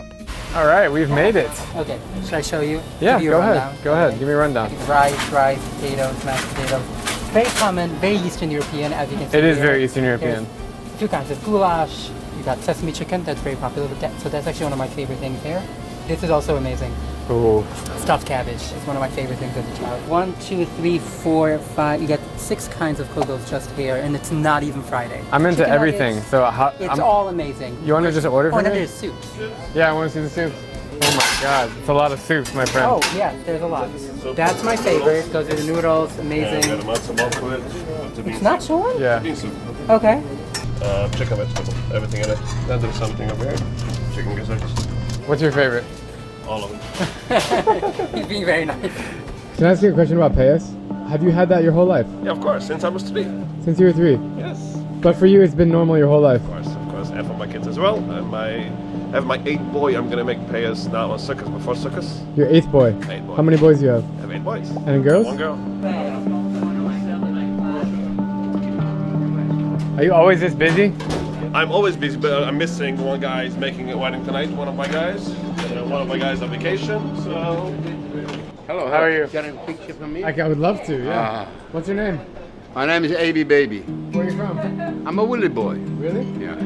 Do you like this restaurant? Of course, who doesn't like this restaurant? This community is a wonderful community because there's a lot of nice people here. Look at Yitzchak. Take a look, Yitzchak. Take a look, Yitzchak. Take a look, Menashe. Yeah, he likes cameras. Could you find such a guy like him? So life is good here? Life is great, especially when I meet you. Oh, I appreciate that. Thank you so much. These two, they're kids. they're When he kids. said that guys, mechitzen means that their kids are married to each other. As a community, you're quite close. Along with the menu was this. Wow. You know what it is? It's all in Hebrew. It's a Torah. Okay, it's the blessings you make after eating.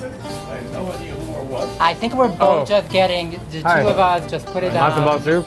I haven't had matzo ball this soup is in a amazing. long time. Well, if you come on Friday, I will make It's some. also like a rainy day, so it's even It's even perfect. better. It's like a fall day. Feels like a home-cooked meal. This looks extremely Eastern European, almost like you would find in Ukraine or Poland. Steaming off the top right there. Mmm. It's filled with meat, cabbage, onions. It's My grandmother was from Jerusalem. She put rice in it as well. Oh yeah, there is rice in there. Oh, there's right there. It's so good, and it's pretty filling too because it has rice and it's like a. It has a starch and a protein. It's like a soup and a dumpling. What is this one? That's sesame chicken. Okay. I'll have some of that as well. Yeah, please dig in. This is like Asian style, no? Well, this is very interesting. So I have learned recently that there's a lot of overlap between Hasidic food and Asian food. And I think the reason for that is actually food developed out of poverty. And they made use, that's why you get the gizzards, which are very popular. Chicken hearts. They eat that in the Philippines. This is the kolchlish, because it's very similar to gnocchi, kind of like the pasta, but it doesn't really have a thing. It's not cheese. It's like... There's nothing dairy here. Oh, I should have pointed out. Oh yeah. There's absolutely nothing dairy here. You can't mix. So this is a meat restaurant. This is a typical cuisine of Williamsburg. Yeah, meat. Well, this is a fantastic meal. Thank you for taking me here. No. I'm concluding this part of the video. Don't worry, it's all gonna get eaten. She's a Jewish mother. Let's The eat. only real way to insult me is by not eating food. Thank you so much, sir. Dankeschön. Dankeschön. Bitteschön. Dankeschön. Oh, thank you, Dankeschön. Be well. Be well. Be well, Dankeschön. Dankeschön.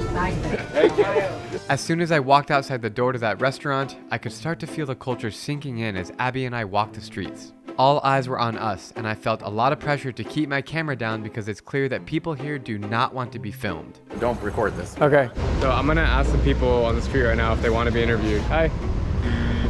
Thank you. Okay, no problem, thank you.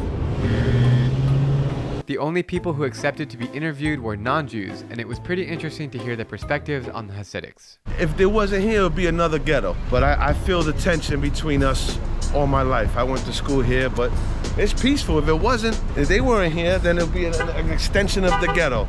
How you doing? See you on YouTube. Hey, come here for a second. What do you think about this community? I don't consider this to be a religion. I consider this to be a culture. I've been working for them for almost 17 years. And every community, there's bad and good things. Hey, nobody's perfect. The only perfect is the one above. So... Hey, respect, man, respect. Nice to meet you. I'm feeling like this tension building. The stakes are high. You know, Abby can't be seen. I can't be seen. I can't be seen. Well, yeah, people just gonna look. Can I shoot from the window, from the street? Well, technically, legally, they can't stop you. So I know. Yes, you can.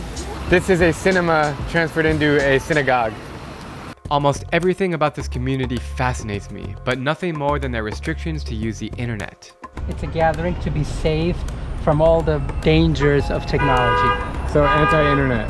Anti-technology, which is, yeah, that's pseudonym for the internet. This place is called Cubicles, and it's literally kosher internet.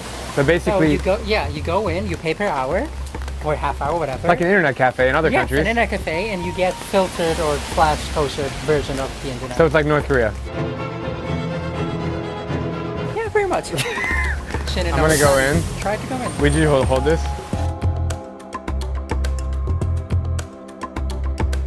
I was not wanted in there. Let's go. What happened? Did they tell you? No, they just saw my camera and they're like, what are you filming? Let's go. I'm fully Jewish. I had bar mitzvah, everything. Last name is very Jewish, but I'm not welcomed in this community, which is very fascinating. I was told as a child that in school by my teachers that walking into a Reformed temple is worse than going into a church. And you have to realize going into a church is a horrible thing. Yeah. Going into a Reformed temple is even worse. It's so interesting that all these shops are mostly food. You will see later a lot of children's stuff. Yeah. A lot of children, a huge percentage of the community of children. Yeah, because there's so many kids. You said people have 10, 15 kids. My parents have 13 kids, and it's on the bigger end, but it's not crazy large. 13 is not crazy to you? You have 10 grandkids, and you're not even that old. No, you don't have to be old to get married at 18. You have a child every year. By the time you are 38, your son is already getting married. When you're 40, he has 2 kids and 2 grandkids. So it's normal to have 20 grandkids? 20 is a joke. My father has hundreds. We are now entering the heart of Hasidic Williamsburg. Okay, let me rephrase. We've been at the heart the whole time, but until now we were in a part that also had government housing. Okay. So it ends up being a lot of people who are not Hasidic. From the BQE until Flushing Avenue, 100% of the people living here are Hasidic people. This way. This is a sofer. They write the Torah scrolls by hand. Oh, cool. The Torah is a compilation of the first 5 books of the Hebrew Bible, and it's written in a long scroll that all Jewish temples or synagogues have inside them. The Torah represents the totality of Jewish teaching, culture, and practice as instructed by God. When all Jewish people turn 13 years old, boys or girls, they have something called a bar or a bat mitzvah, which is a ceremony where they read a verse in the Torah to officially become an adult and be held accountable for their own actions. My bar mitzvah was on June 12, 2004, and it was a day that I'll never forget. You have a lot of nostalgia here. I lived there my whole life. How do you feel like being here right now? It's very weird for me actually because I grew up here. It's a fact. I spent the first 20 years of my life here, but at the same time, I've been out for a long time. I left for many reasons, and ultimately, I came out to my dad with the help of a rabbi and really spent 2 hours trying to talk to my dad in the most respectful and religious way. And his reaction was first to say something extremely sexist of like, why would you do that? Women are worth so much less than men, which is something that is... Wow. And then said he was never going to talk to me again, and he hasn't. We're going to turn out to a block that I've not been on for 10 years. Okay. And there's 2 very interesting things for me in there. There's the synagogue where my dad is the rabbi, the synagogue that is run by my dad. And then a bit further down, there's a synagogue run by my uncle, which was also the synagogue affiliated with the elementary school. Is this the block? This is the block. So your dad's synagogue is on this block? It's right here. Oh, it's right here. Right here. This. You're not comfortable. How can you tell? Okay, this is Abby's dad's synagogue right here. I'm not going to stay here very long, but I respect you for taking me here. That's bizarre. So this is a big synagogue. Okay. Coming up. Yeah. So this is now the rabbi of this community. Now is my uncle. Are you comfortable? No, I'm not. I'm just walking by, and that's about it. Wow, these synagogues are intense. I never thought I would feel intimidated by my own religion. It's such a weird feeling. So my family doesn't wear any wigs at all. So all my sisters and my mom and all my aunts and everyone, they shave their hair and then cover their heads with just a scarf. Wigs? Oh. No wigs. Wigs are too much. They shave their head? Shave bald. Shave bald on a 000. That's the other part that I think is very important for you to realize. There are some beautiful parts, but I think it all gets wiped away by the fact that people can't choose. For people who want to choose this way of life, I will fight for their right to choose this way of life, Right. if that's what they want. But Right. the reality is that most people don't have a choice. It's your whole life. Why is there no Israeli flags? They're anti-Israel. They're extremely anti-Israel, I was trying to say. This whole community is extremely anti-Israel. I was shocked to learn that some Hasidics have mixed feelings about Israel. I mean, remember the Yeshiva University student that I just met at the Israeli Grill? I believe that all Jews belong in Israel. But Abby is telling me that the anti-Zionist Hasidics are from the Satmar sect, who make up the majority of South Williamsburg. Zionism is a movement for the development and protection of Israel. The Satmars believe that establishing a Jewish state before the arrival of the Messiah is a violation of Jewish law. When will the Messiah come? Who knows? But until then, you will not see a single Israeli flag on these streets.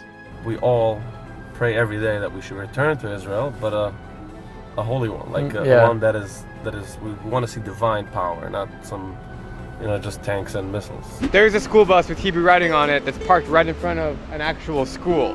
No English, just Hebrew. Look at that security. That looks like I'm in a Islamic country and there's a checkpoint. Security and, well, that's all Jewish place in New York. Yeah, because that's gone up since Tree of Life, terrorism. since Pittsburgh, yeah. That's since the Pittsburgh shooting.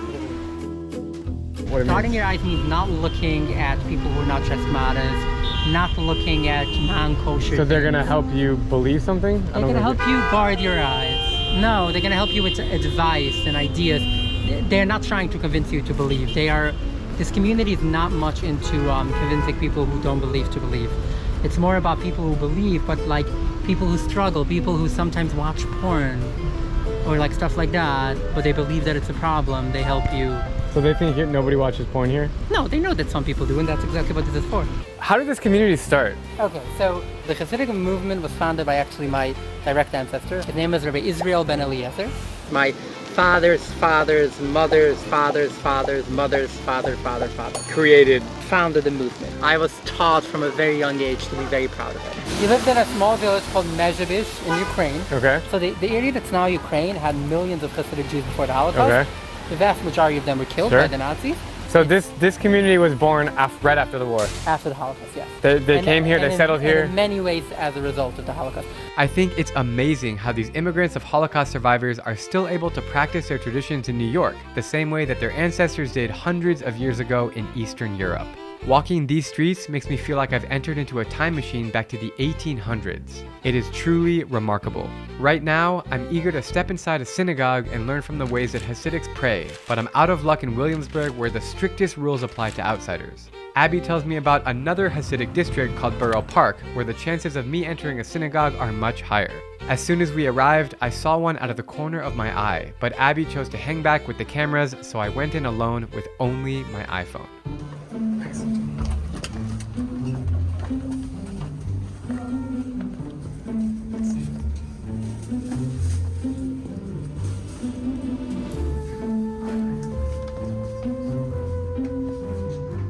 It's hard to explain the feeling of being in that synagogue, surrounded by Hasidic Jews engaging in their most important duty, prayer. Some might say I'm intruding, but I feel like it's my duty to unlock these stories for you guys to see with the hopes that we can all appreciate diversity.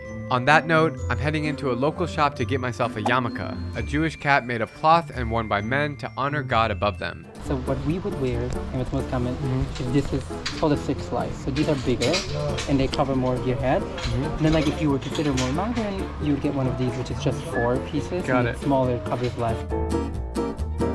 You think it's too small? That's perfect. Okay, he says it's perfect. It feels right. I've worn a lot of kippahs in my day. I've never done this one, so it might take me a second, but let's see.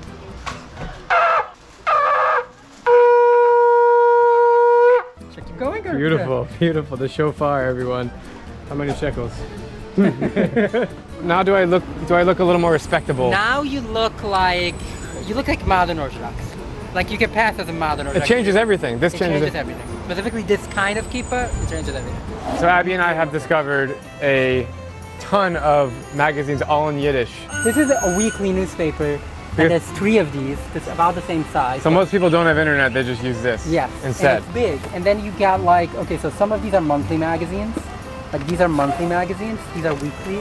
This is also something that can only exist without the internet. Well, this looks like... It's just photos. It's literally just photos. It's page 6. Yiddish is an offshoot of German that was started by Ashkenazi Jews in the 9th century in Central Europe. Sadly, the language was nearly extinct due to the Holocaust, when 6 million Jews were murdered by Nazi Germany from 1941 to 1945. These murders were carried out in pogroms, riots, and mass shootings, as well as forced labor and gas chambers within concentration camps such as Auschwitz, which is the saddest and darkest place that I've ever been in my life. Some 85% of all Jews killed in the Holocaust spoke Yiddish, or roughly 5 million people. And today, that number is a mere 600,000. If you ask me, it is surreal to hear Yiddish being spoken in the United States today. This is like really common. People will just come and buy a magazine and take it home. We used to buy like one of those newspapers several things every week, yeah. Look at this. Oh, sorry. How you doing? You know what it says inside? I'm trying to figure that out. Oh, let's get the name.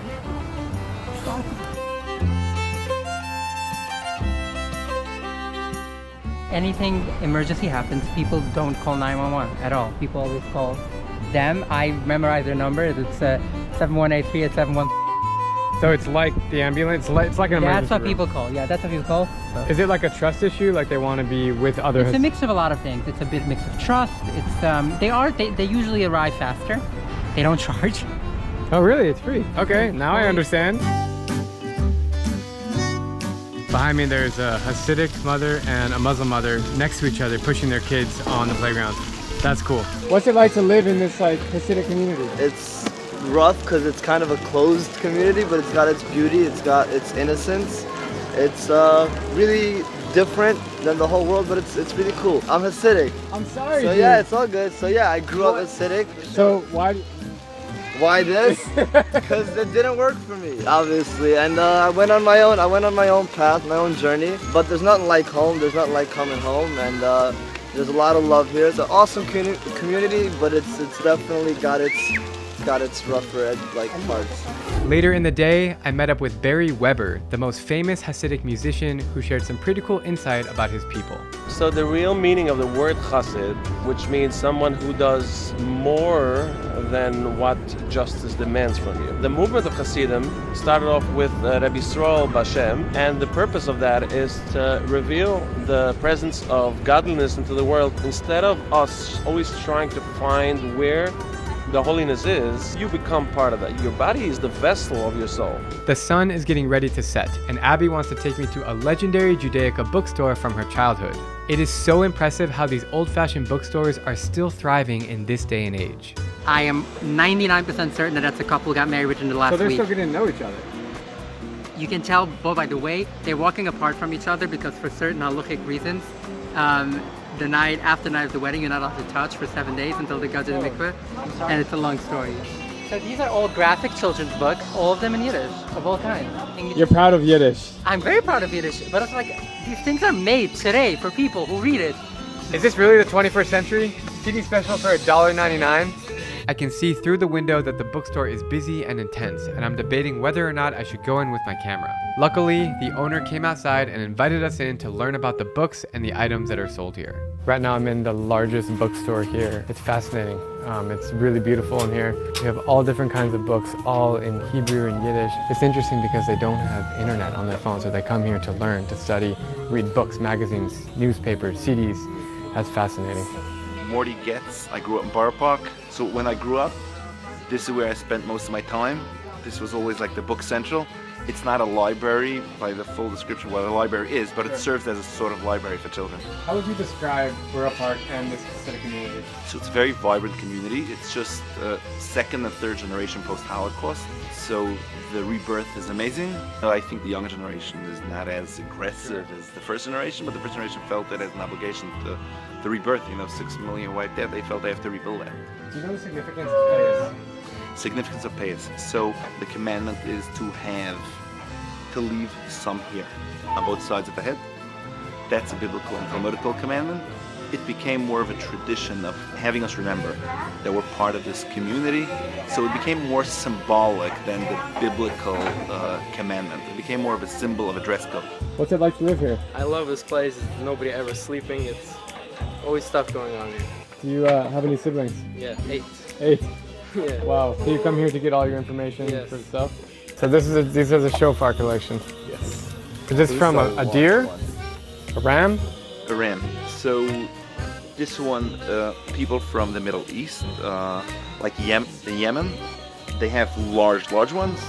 Ashkenazi Jews mostly have the smaller ones. Why do Jews blow shofar?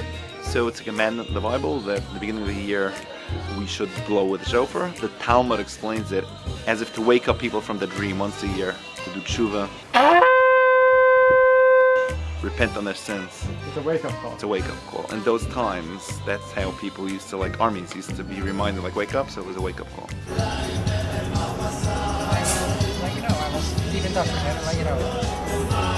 This video isn't complete until I experience a Shabbat dinner inside of a Hasidic household. For those who aren't aware, in Judaism, Shabbat is a day of rest that happens every week from sunset on Friday to sunset on Saturday. During Shabbat, it is prohibited to work, to drive a car, to use your phone, and even to turn on the lights during these holy 25 hours. All of the activity takes place at home, talking among family and friends, praying in the synagogue, and eating a massive meal. While I don't keep Shabbat on a regular basis, I do love to participate, and I always enjoy this peaceful day of rest whenever I get the chance. However, filming a Shabbat dinner inside of a Hasidic home is nearly impossible because it goes against the principles of not working. Let's just say that it took me 4 months to get permission from a rabbi to film the Shabbat dinner that you're about to see. He approved my mission to document in good faith and share the beauty of Hasidic culture only if I do not touch or address the camera beyond sunset. After several failed attempts, my friend Shlomi, who is a fellow traveler and YouTuber about life as a Hasidic Jew, invited me into his own house, which is located outside of the city. How you doing? Good to see you. These are my 3 kids. Hey, how are you? That's a girl, that's a boy, and the baby's a girl. My name is Shlomi Zayans. I was born in Borough Park, Brooklyn, New York. What is Hasidism to you? What does it mean? It's a very, very good question, a very deep question. I think Hasidism means a lot of things to a lot of different people. There are some people who are very focused on the inner Hasidism, which I believe is the most important part of it. There was somebody named Yisrael Baal Shem Tov. He lived in the 1700s in Ukraine. He felt that Judaism was getting a little bit dry. People weren't doing Judaism with enough passion. So he reinvented the whole system of how we relate to God and how we interact with God and how Jews live. And many people would say that the Baal Shem Tov and the Hasidic movement saved Ashkenazi Judaism because there were so many people who would have fallen out if not for this new invigoration of life and excitement into the Judaism. Interesting. I've seen your YouTube channel. You're doing a great job traveling as a Hasidic Jew and what you're learning from it and taking us through your life, which is awesome. Keep it up, by the way. Gonna try. Is that controversial among the community? I have some very open-minded rabbis who feel that it's important for people to understand what Shabbos is, and therefore, it's not like we're doing this every week. On a one-time basis, we brought people in with special permission from rabbis, and that's what we're doing again this week. We got permission. Yeah, and it's very important to say that. So I just want to make it very clear that this Shabbos video that we are going to do today was done with the permission of a rabbi, and anybody who's considering doing anything similar should please talk to their local rabbi to make sure that this can be approved in a way that it goes in accordance with halacha, with Jewish law. I am about to do tefillin, which is a very special experience in Judaism. I've done it maybe 10 times in my life. I'm following the leader here. He's showing me what to do. Okay, so first of all, please lift up your left sleeve. Repeat after me. Baruch atah Adonai, Eloheinu melech haolam, asher kedishanu, v'mitzvosav v'tzivanu, lahaniach tefillin. Tefillin is a prayer that involves a black leather box with leather straps containing scrolls from the Torah. And then like this. And then, this. Yes. And now we got it. All right. Okay. So, guide me. So, Shema Yisrael Adonai Eloheinu Adonai Echad. Now I would just suggest if you want to think about your family, pray for your loved ones, and just have a moment. You can close your eyes, leave them open, whatever you're comfortable with.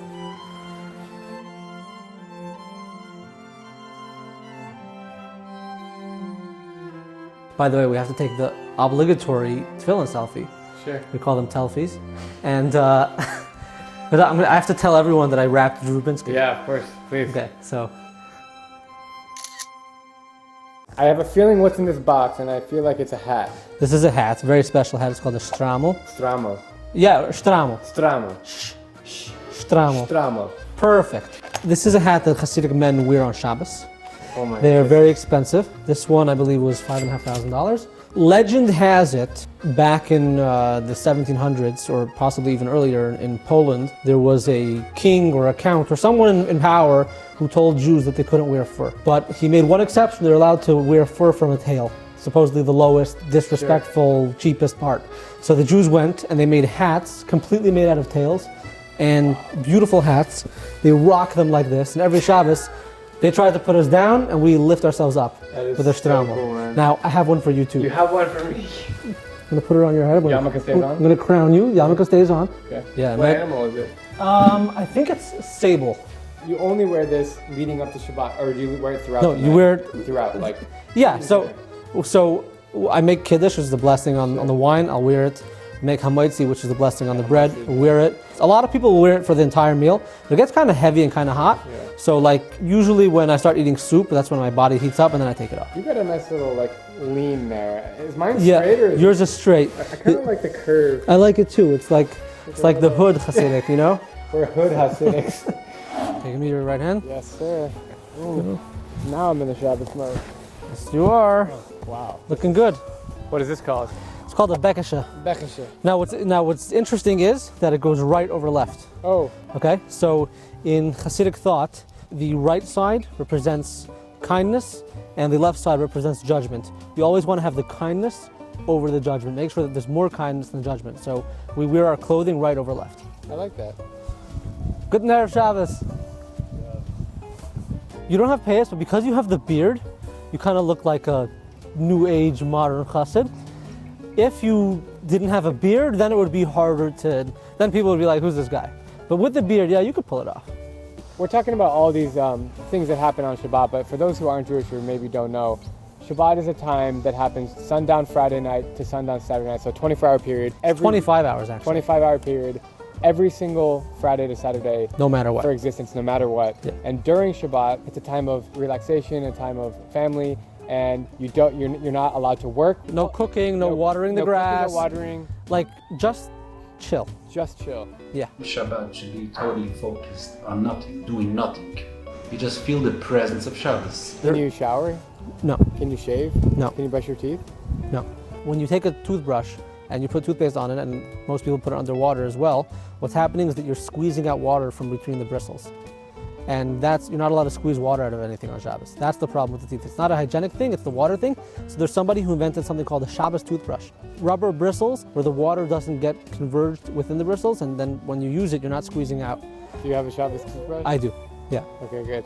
You travel to all these countries. What if a flight gets canceled on Thursday and rebooked to Friday night? What do you do? I'm not going to be on that flight. No chance. Only if it's a life or death situation. Like, so God forbid, like if I had medication that could save someone's life at the other end of the world, I'd get on a plane and bring it to them. Anything short of life or death, Shabbos comes first. My baby was born on Shabbos. Really? Now, we went to the hospital before Shabbos because my wife was in labor earlier, but if we had to, yeah, we would just get in a car and go to the hospital. Yeah, you gotta have baby. You gotta have baby. I mean, you can have a baby at home, but most women aren't into that. So, it's Shabbat. This is a very meaningful time of the week. Is it usually just your family, or do you have guests come over? So we actually travel a lot. So like. Oh, you travel with him? Some of the time, yeah. Like if it's like a really dangerous place, then I wouldn't go. You wouldn't go to Afghanistan or anything? No, I have 3 kids. Do you connect with other Jews on the road? Have you done that? Go to like Chabad or any communities? For sure, we always go to Chabad. I mean, we kind of like rely on Chabad for like restaurants. It is a lifeline. And, like, I've done the same. Yeah. Like they're amazing. They really are. First of all, I hope you're like absolutely starving and did not eat anything today. I'm pretty hungry. Okay, good. So we have some baked asparagus, hasselback. Wow, that was fantastic. Some sweet baked chicken, sweet potato pie. We have some rice to go with the fish. This is cholent. Yep. It's like a beef stew. Yep, I've had cholent. Chicken soup, sorry. Wow. And here we have a beef Wow. lasagna with vegan cheese because we don't do milk and meat together. Right. We have a teriyaki salmon barbecue ribs. This is insane. There's an unlimited amount of food here. We got some grilled cauliflower, some roasted eggplant and vegetables, and we have hot apple pie and potato kugel. Wow, you've outdone yourself. Thank you. And some desserts over there. I'm kind of speechless. If someone were to decide to keep Shabbat and it wasn't for religious reasons, food is also a good reason. Is it always the same dishes? That's a very good question. So basically what we do is, there are certain traditional dishes that everyone has. We start off with wine, then fresh baked challah bread, then usually people will go fish, soup, and some kind of main dish with side dishes. But you can be kind of like, you can freestyle with what kind of fish. And this goes without saying, obviously, everything is kosher, always, everything. Kosher is just a certain, it's kind of like halal, Muslim, it's similar. Yeah, so basically what it is kosher is any animal that is slaughtered, it has to be slaughtered by a rabbi who took specific training to try to eliminate the suffering of the animal while it's being killed. We don't eat milk and meat together, we don't eat pork, we don't eat shellfish. I'm so in it, I never miss anything else. Thank God we're eating very well over here. We are just seconds away from 5:47 p.m., the exact time when Shabbat begins, which is actually the moment when you can identify 3 stars in the night sky. We are all dressed up in our Shabbat clothes, including Shlomi's lovely kids. You can really begin to feel the spirit in the air. Shabbat officially begins with the women of the house lighting 2 candles, marking the division between light and darkness.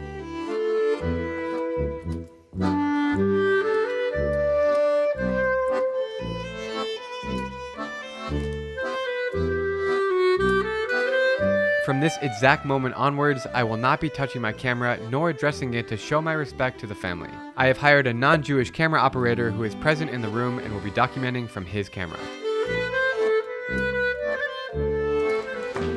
I'm going to bless my children. When Shabbat starts, it's customary for the man to say a prayer or a blessing to each of his kids, and it's a beautiful sight to witness.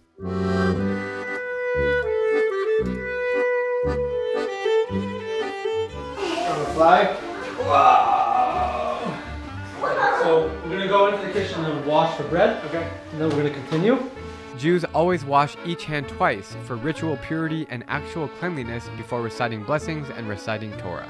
Then they sing. Shalom aleichem, malachai Ashurais, malachai Elyon. Shalom aleichem, malachai Ashurais, malachai Elyon. After that, they recite some prayers and take the first sip of wine, which everyone in the room drinks from the same cup.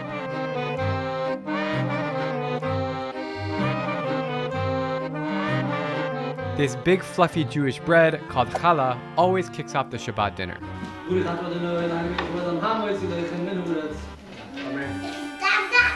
Then food keeps on coming. If there's one thing that all Jews have in common, it is feeding you until you cannot breathe. Nice big glass of wine. Oh, thanks. Never saw that. No, don't worry, I'm not afraid. How many days did it take you to cook this? Definitely more than one. All of yesterday. All of yesterday? Wow. Drinking alcohol is a big part of every Jewish dinner, and Shabbat is no exception. First Hasidic Shabbat. Yes, sir. Thank you so much. Good Shabbos. Cheers. Cheers. L'chaim. Mary, you're gonna have some water, okay? On a regular night at 8 p.m., what would I be doing? Maybe I'd be eating supper with my family, maybe I'd be putting the kids to bed, but I wouldn't have the clarity and peace of mind to just stop everything and be in a moment. When my boss is on my phone, on one phone, there's a second phone where someone else wants me, and everything's just all up in the air. Now, relax, peaceful and relaxing, and just center in on yourself. The food kept on coming, but soon after, I cut the cameras out of respect for Shabbat. I ended up staying at Shlomi's house a few hours into the night, and it was a wonderful experience to say the least. As a Jew and someone who has celebrated Shabbat in many countries around the world, I must say that this one was the most special, and I'm very grateful to have the opportunity to take you guys along on my quest to learn all about Hasidic culture, the good and the bad. As uncomfortable as it may be to witness how women and LGBT folks are treated by this community, or how sad it is that most kids do not practice speaking English at home, nor have access to a well-rounded education, it's important to remember where Hasidic Jews come from and how they came to be, which explains why they hold on to a lifestyle that seems so backwards to the rest of us. In many ways, Hasidic Judaism can be looked at as a miracle. For a group of 500,000 Jews who are direct descendants of Holocaust survivors to have such discipline in preserving their traditions and identity for over 250 years is unbelievable. As the world keeps evolving, I hope that insiders find it in their hearts to be more inclusive, and that outsiders can stomach some respect for the world's most resilient religious community. And for all you guys watching at home, thank you so much for being on this journey with me, and I hope you learned something new about this special culture and Judaism as a whole, my beloved religion. I welcome your thoughts, comments, and heated debates down below. I will actively be reading and responding to as many of them as I can.